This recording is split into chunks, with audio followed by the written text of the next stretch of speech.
네, 이번 시간에는 FAT 1급 제58회의 이론 문제 풀이를 해보도록 하겠습니다. 자, 먼저 앞에서 여러분이 한번 풀어보셨기 때문에 제가 설명을 조금 더 빨리 진행을 할 수도 있습니다.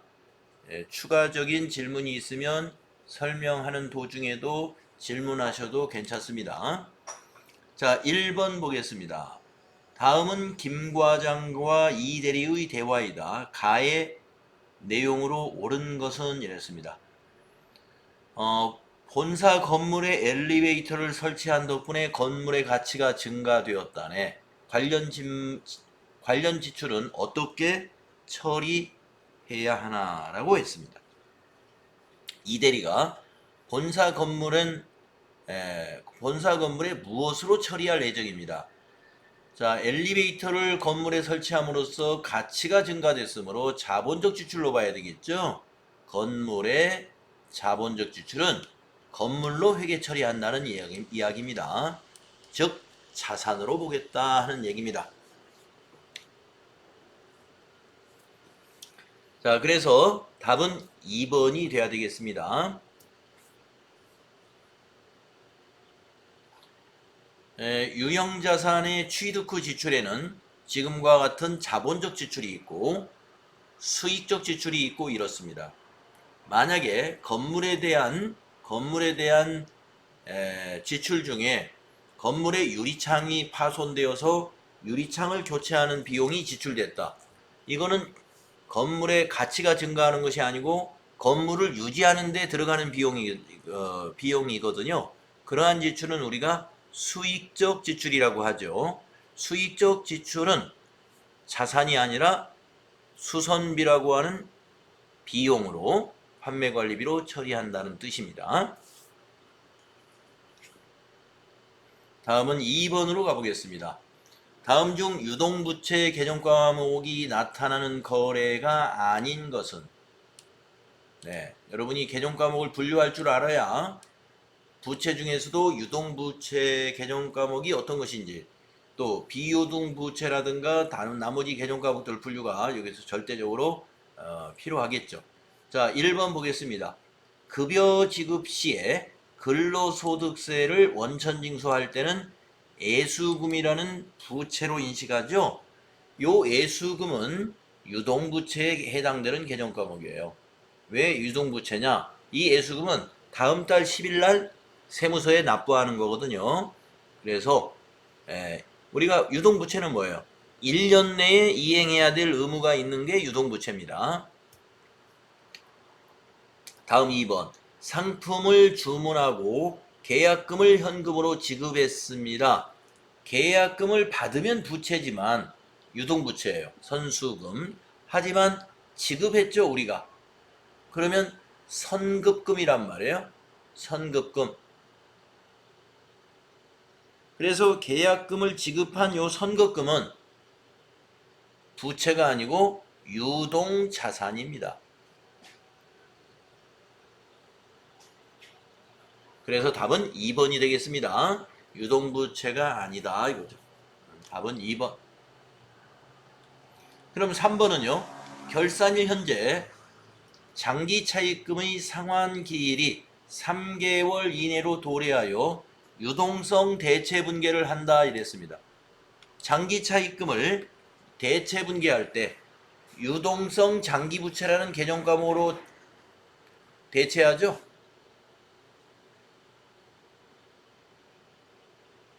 유동성 장기부채. 이 유동성 장기부채가 유동부채에 해당이 된다 말이죠. 그래서 3번은 유동부채. 다음에 4번. 거래처로부터 내용 불명의 금액이 보통예금 계좌로 입금이 됐어요. 그러면 차변은 보통예금이고 대변은 가수금이라고 표시하죠. 대변의 가수금이 유동부채입니다. 유동부채. 그래서 2번이다 이거예요. 선급금은 유동자산이다. 다음에 3번을 보겠습니다. 다음 자료를 토대로 기말상품 재고액을 계산하면 얼마인가?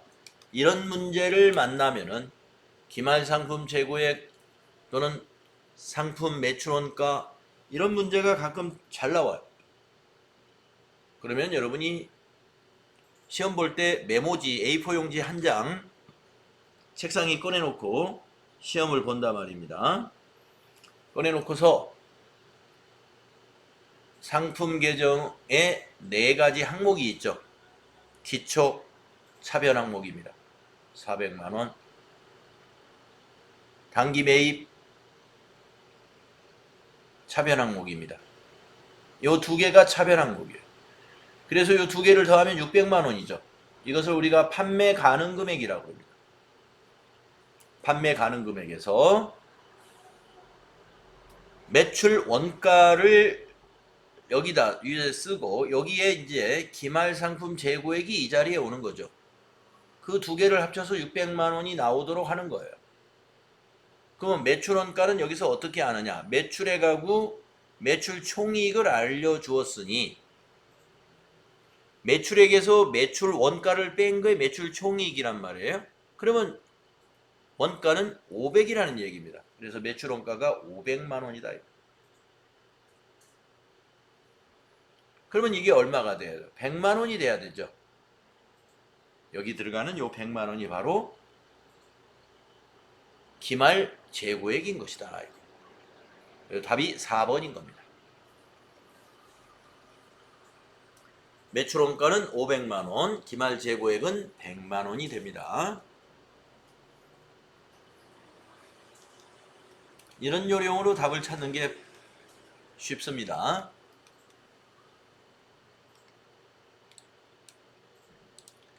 다음은 4번을 보겠습니다. 다음 거래에 대한 회계 처리 시 차변 계정 과목과 금액으로 오른 것은 주식회사 한국은 유가증권 시장에 상장되어 있는 주식회사 공인의 주식 1000주를 한 주당 7,000원에 취득하였고 거래 수수료 20만 원을 지급했습니다. 회사는 주식을 장기 보유 목적으로 취득했습니다. 그러면 단기 매매증권은 아닌 거죠? 단기 매매증권은 아닙니다. 장기 보유 목적이니까 매도가능증권이란 말이에요. 매도가능증권. 매도가능증권의 취득 원가에는 수수료를 포함합니다. 그래서 20만 원이 매도가능증권의 취득 원가에 포함되어야 되니까 720만 원이죠. 라번이 되겠습니다. 그래서 4번은 4번이다 이거예요.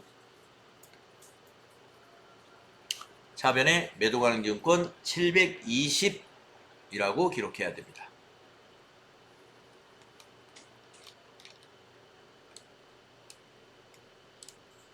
단기 매매증권으로 기록한다면은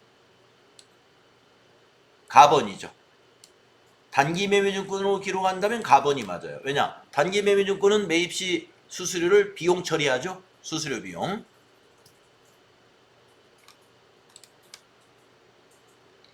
다음은 5번을 보겠습니다. 다음 자료를 토대로 기초 자본과 비용 총액을 계산하면 얼마인가? 자본 거래는 없는 것으로 가정합니다. 자, 자본 거래라는 게 뭐냐면은 주식을 발행했다든가 주식을 소각했다든가 그런 거래가 자본 거래입니다. 그러면 자본 거래 없이 자본이 증가하는 방법은 뭐예요? 자본 거래 없이 자본이 증가하려면은 영업을 해서 이익이 나야죠. 그렇죠? 이익이 이익잉여금이 되니까 그게 자본을 증가시키는 겁니다. 그러면 기초 자본을 구하라 그랬는데 기초 자본은 이 두 개 가지고 구할 수 있죠.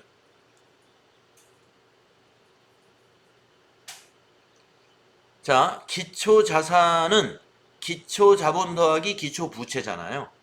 자산은 부채 더하기 자본인 거죠.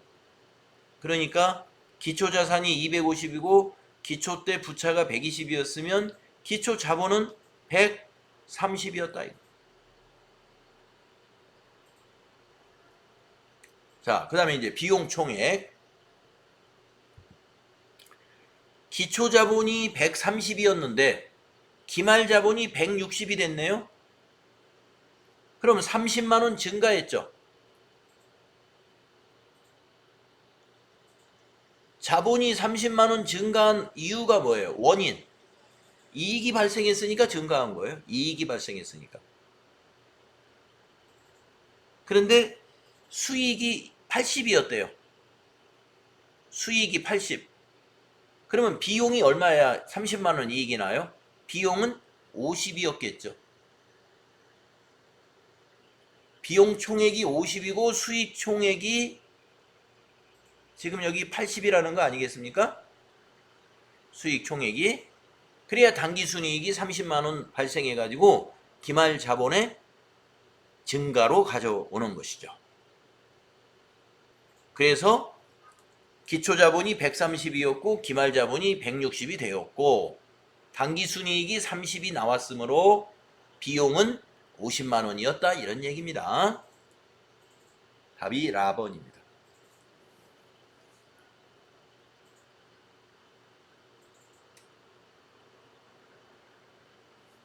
네, 여러분, 이 5번 문제 이해가 되시나요?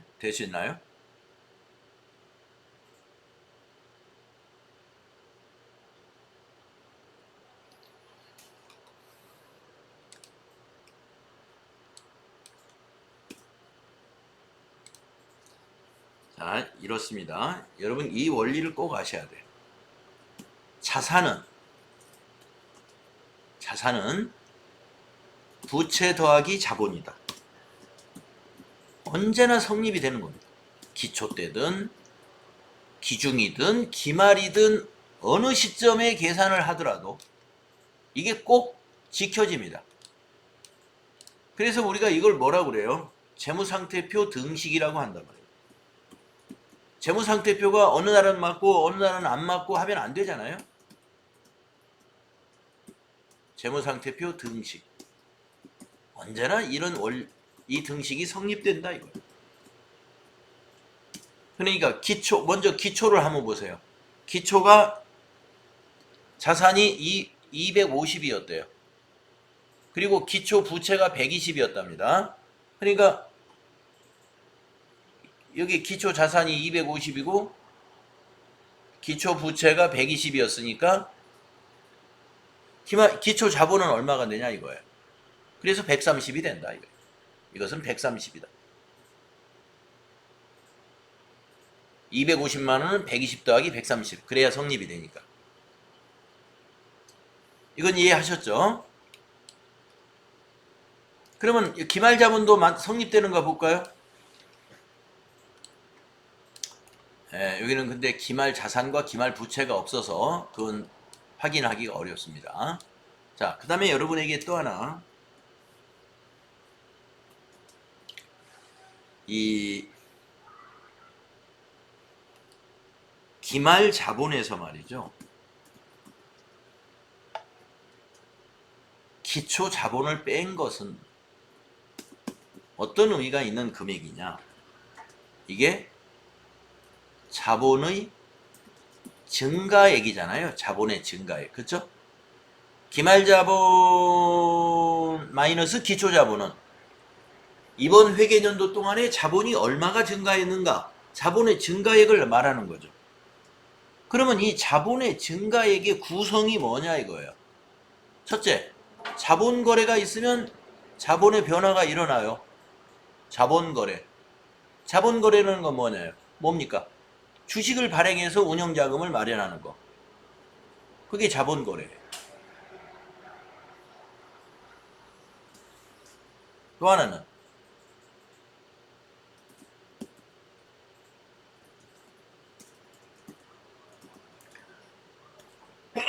죄송합니다. 영업을 해서 이익이 발생하면 뭐예요?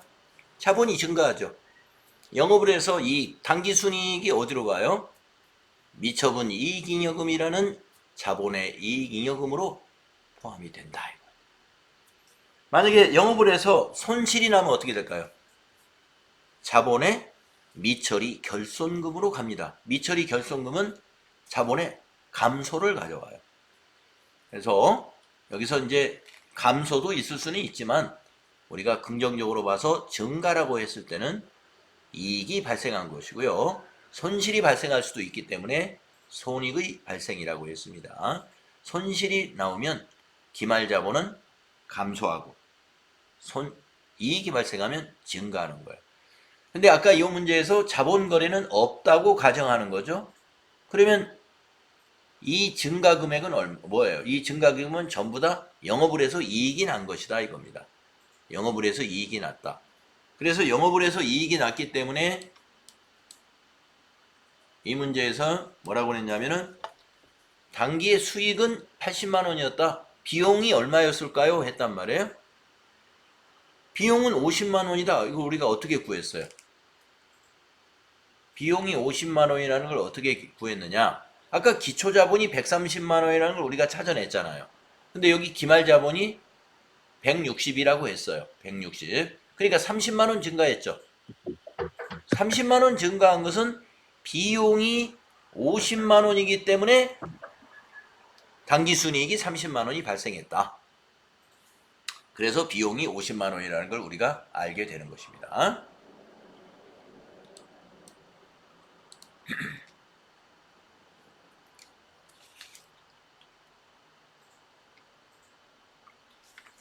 자, 추가 질문 없으시면 6번으로 가겠습니다. 다음 자료를 토대로 주식회사 한공의 판매비와 관리비를 계산하면 얼마냐. 이것도 개정과목 분류예요. 개정과목 분류가 여러분이 시험에 합격을 하느냐 합격을 못하느냐 아주 중요한 학습이 되는 겁니다. 급여 판매비와 관리비죠. 수도광열비도 판매비와 관리비 개정 과목입니다. 이자 비용은 영업의 비용입니다. 접대비는 판매비와 관리비입니다. 세금과 공과도 판매비와 관리비입니다. 그래서 요 4개를 더하면 되겠네요. 129만원. 아니다. 129만원. 82. 1110만원. 1번이네요. 맞죠? 다음 7번. 다음은 주식회사 한공의 임차료 관련 자료이다. 기말에 수행할 결산 수정분계로 옳은 것은 이랬습니다. 월할로 삼각한다. 월할로 계산한다 이거예요. 자, 임차료가 비용이죠. 자, 그러면 내용을 보겠습니다. 23년 5월 1일에 사무실을 임차하고 1년분 임차료 360만 원을 현금으로 지급한 후에 다음과 같이 회계 처리를 했습니다. 비용으로 360만 원을 모두 발생시켰어요. 그런데 우리는 현금주의가 아니고 결산 정리를 하는 이유는 발생주의로 수정을 해야 되기 때문에 기간이 경과하지 않은 임차료는 보험료도 그러하듯이 기간이 미경과된 임차료에 대해서는 차기의 보험료로 이연을 시켜야 됩니다. 그래서 여기서 미경과 보험료라는 걸 우리가 계산을 해야 돼요. 보험료가 아니라 미경과 임차료.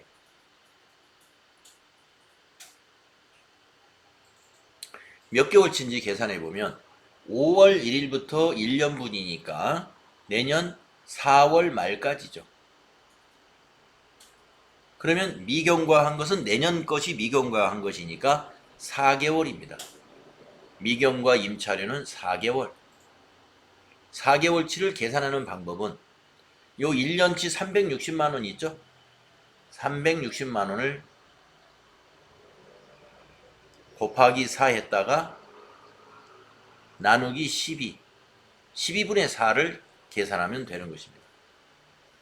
그래서 여러분이 시험 볼 때 계산기를 꺼내놓고 시험을 보잖아요. 계산기를 들고 핸드폰에 있는 계산기는 안 되죠. 그래서 계산기를 꺼내가지고 계산을 먼저 해야 돼요. 360만 원 곱하기 4개월 나누기 12개월 120만 원 나온단 말이에요.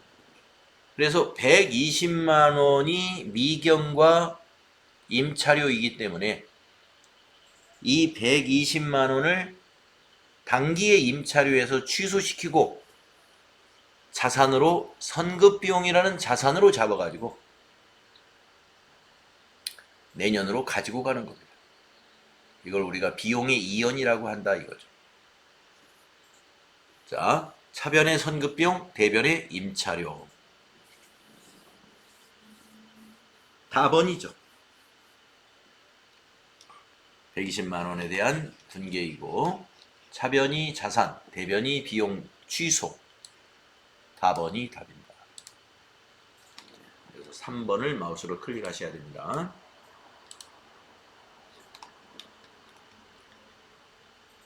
다음은 8번 문제를 보겠습니다.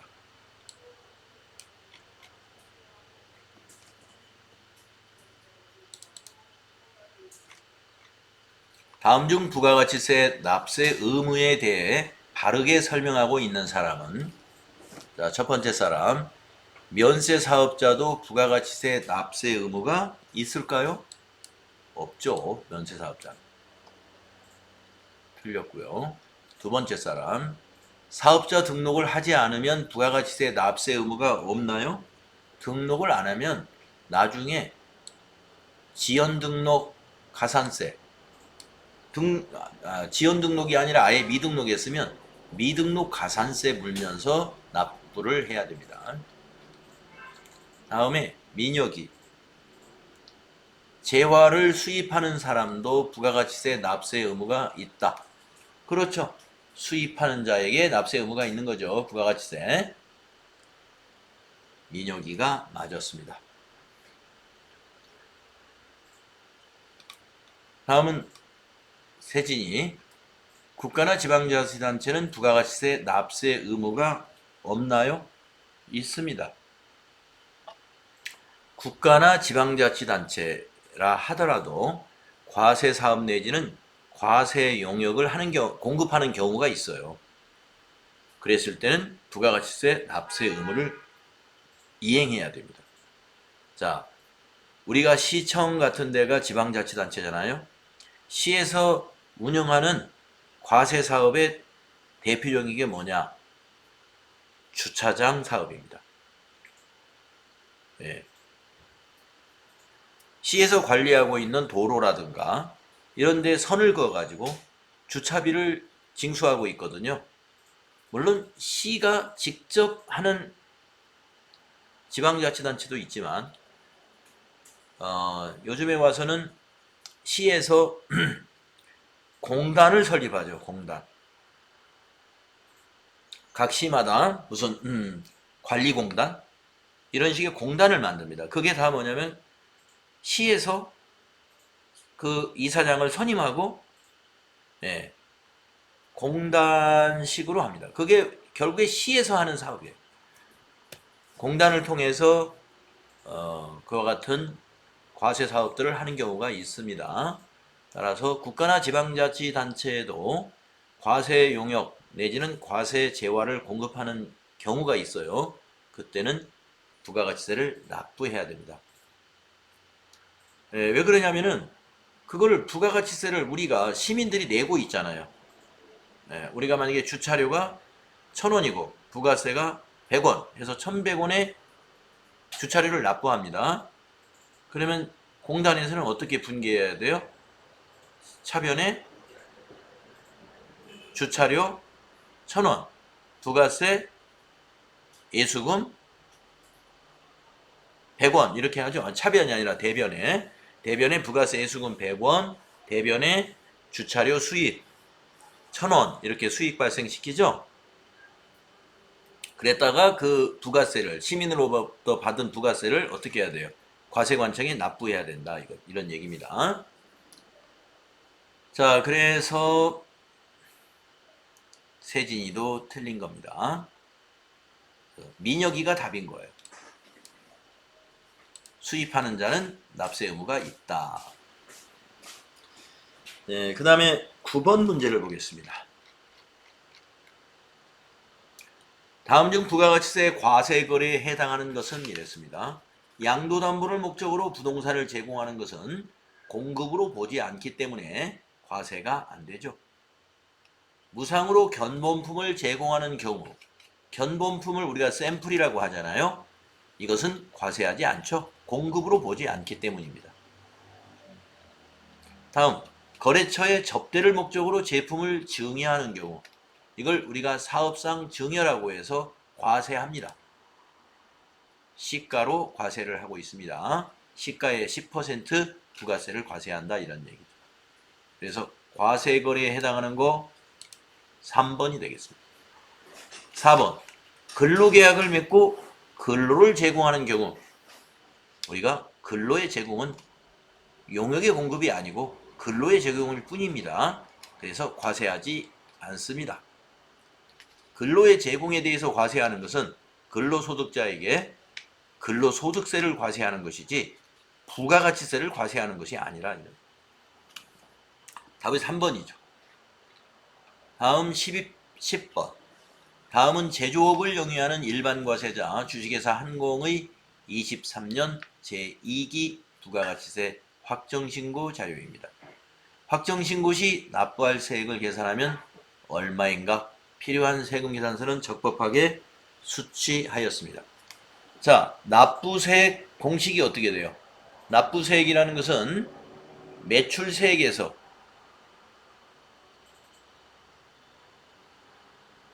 매입세액을 뺀 것이 납부세액이죠. 매출세액에서 매입세액을 뺀 거예요. 자, 그러면 가번과 나번을 통해서 매출세액과 매입세액을 확인해 보면 되겠죠. 공급가액이 6억 6천입니다. 공급가액이라는 건 매출 공급가액을 말하는 거예요. 과세 표준을. 그러면 거기에 10%가 매출세액이에요. 6,600만 원이 되겠습니다.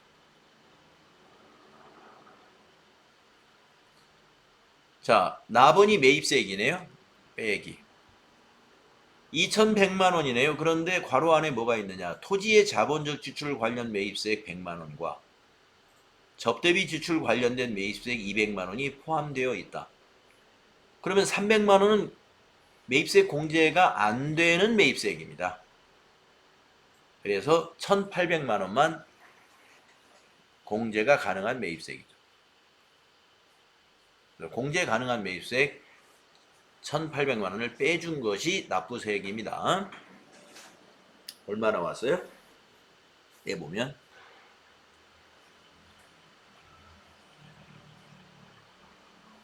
4,800? 네, 답은 4번이 되겠네요. 자, 이렇게 해서 여러분이 10개 풀었을 때 7, 8개 이상 정답이 나올 수 있도록 이론 실력을 갖춰야 되겠습니다. 자, 추가 질문 있으시면 질문하십시오.